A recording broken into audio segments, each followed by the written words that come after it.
Welcome to Too Fond of Books. My name is Janelle and this is a reading roundup.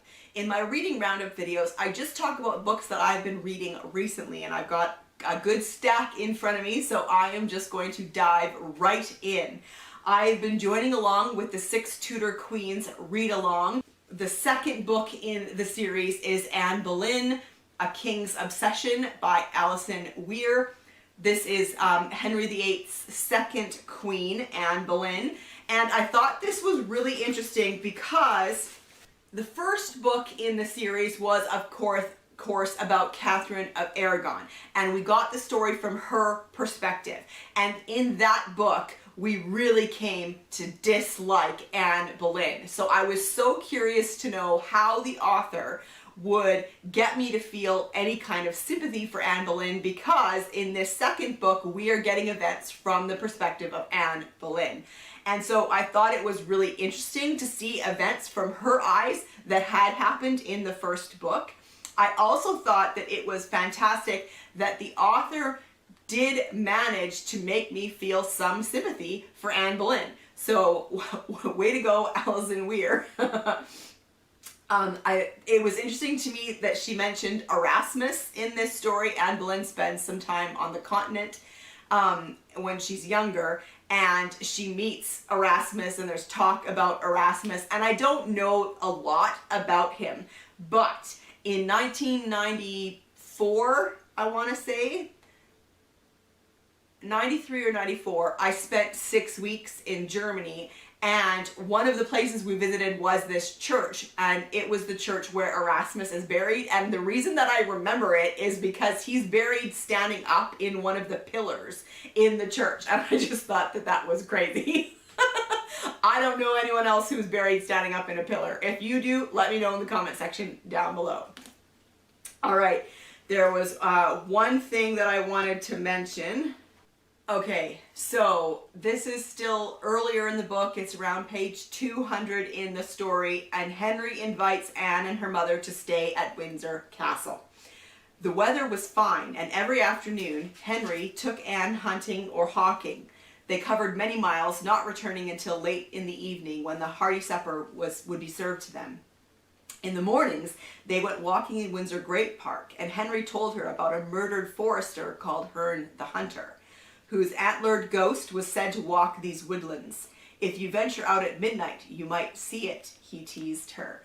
I just thought that was great because I've recently read Windsor Park by William Harrison Ainsworth, which was written in the Victorian time period about Henry VIII and Anne Boleyn and their time at Windsor Park, and it mentions Herne the Hunter. He's actually a character in the stories. So I loved that. I love that they mentioned that in here. So yeah, so Anne Boleyn by Alison Weir. I also read, as a wonderful summary type read, I read A Meditation on Murder by Robert Thorogood. I believe this is the first in the Death in Paradise series. Robert Thorogood is the creator of that TV series, and then he also wrote 4 books based on the original cast. So this has Detective Inspector Richard Poole in it, and Camille, and Dwayne, and what's the other guy's name? This is a locked room mystery, which I love. 1 murder victim, 5 suspects, and a classic locked room mystery. So the murder takes place at this spa retreat kind of center, and the murdered man plus 5 other people are inside this Japanese tea house. So the walls are actually made of paper, and one of them is murdered. And so trying to figure out why is it that the other 5 don't know what happened, and yeah, it was just great. I love this series, and getting to read more about Detective Inspector Richard Poole is fantastic. And then I just thought this was hilarious. As far as Richard was concerned, the whole custom of littering beaches with towers of stones was a health and safety nightmare. and whenever he saw any soupy-eyed youngster constructing one, he always wished he could make an arrest based on the criminal offense of whimsy. Isn't that great?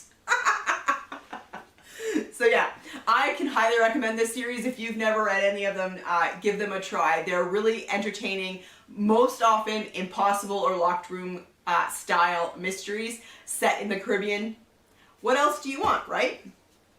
All right, September is Shake-tember, and so I have been participating, and I read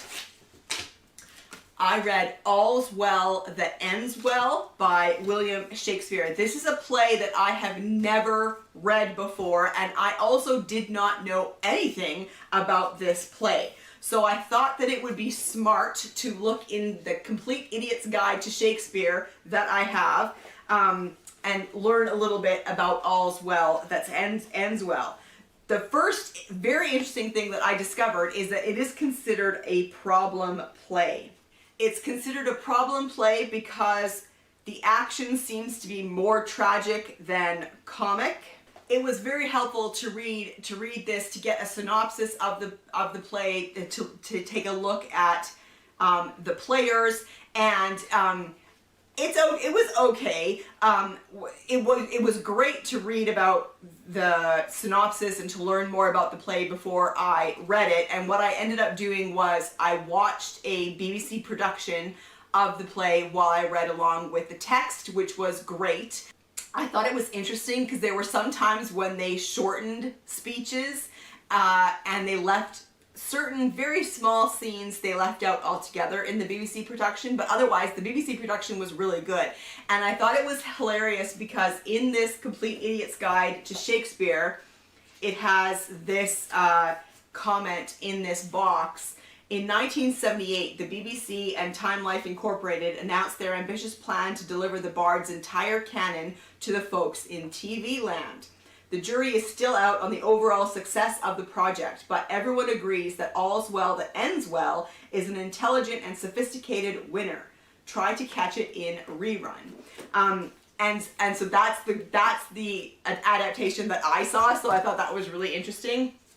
It came out in 1981.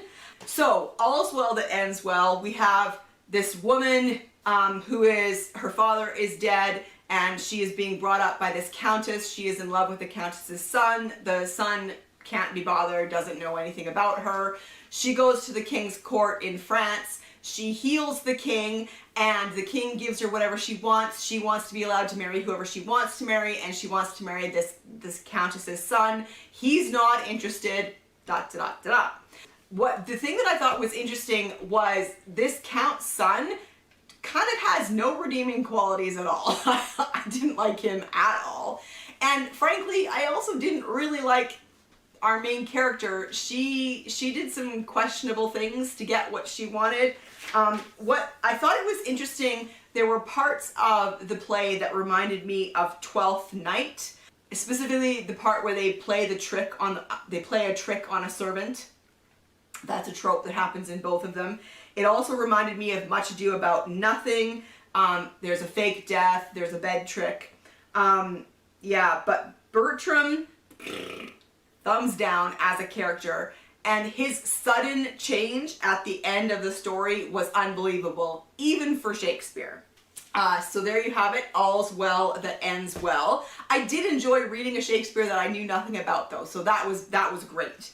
I also participated in Christie Fest, and our September pick was Nemesis by Agatha Christie. This is a Miss Marple, and this is actually the last Miss Marple that Agatha Christie wrote. This was written in 1971. I'm not going to talk very much about it though, because I'm going to save that for when I get to it in my Agatha Christie read-through project. I loved reading it though, and I loved discussing it with the group over at the Christie Fest Discord. So that was fantastic. I read Bad Day at the Vulture Club by Vaseem Khan. This is the fourth in the Baby Ganesh Agency Investigations series. This is set in modern day Mumbai, and I love this series. Bad Day at the Vulture Club was a really interesting mystery.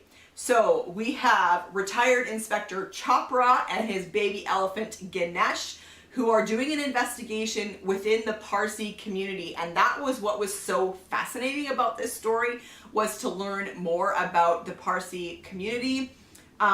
They are the oldest and most secretive and most influential community in, they're among those communities in Mumbai. And a prominent Parsi industrialist, Cyrus, is murdered, and his body is found in the Towers of Silence. So the Parsi community, their funeral rituals is to leave the bodies in these Towers of Silence for the vultures to eat. And so that's where his body is found. So that whole plot line was so fascinating. I love the descriptions of modern Mumbai, but most of all, I love Chopra and his wife Poppy and the baby elephant Ganesh. Yeah, fantastic. If you've never read this series, honestly, give it a try. And for series September, I read, although this frankly could count for series September, I just don't have a spot for it on the bingo card, but there is a spot for The Leopards Prey by Suzanne Arruda. This is book number 3 in the Jade Tell Cameron series, historical mystery set in Africa in 1920. And in this book in the series, Jade is helping a zoological company collect some wild animals for zoos in the United States. And a man is found dead in a coffee dryer on her friend's coffee plantation. And so, of course, they investigate. Her maybe boyfriend, Sam, is a suspect. And so, of course, she is even more motivated to investigate and find out what happened. This is a great series. Like I've said before when I talk about this series, these have a feel of the Agatha Christie adventure mysteries. Yeah, Jade Del Cameron is a great character. She is feisty and independent and adventurous. And yeah, I really do enjoy this series as well. So there you have it. That's what I've been reading recently. Let's chat in the comment section down below. I love to talk with you about the books that we've been reading. Have you read any of these books? I would love to hear your thoughts on them. And I will see you in another video soon. Bye.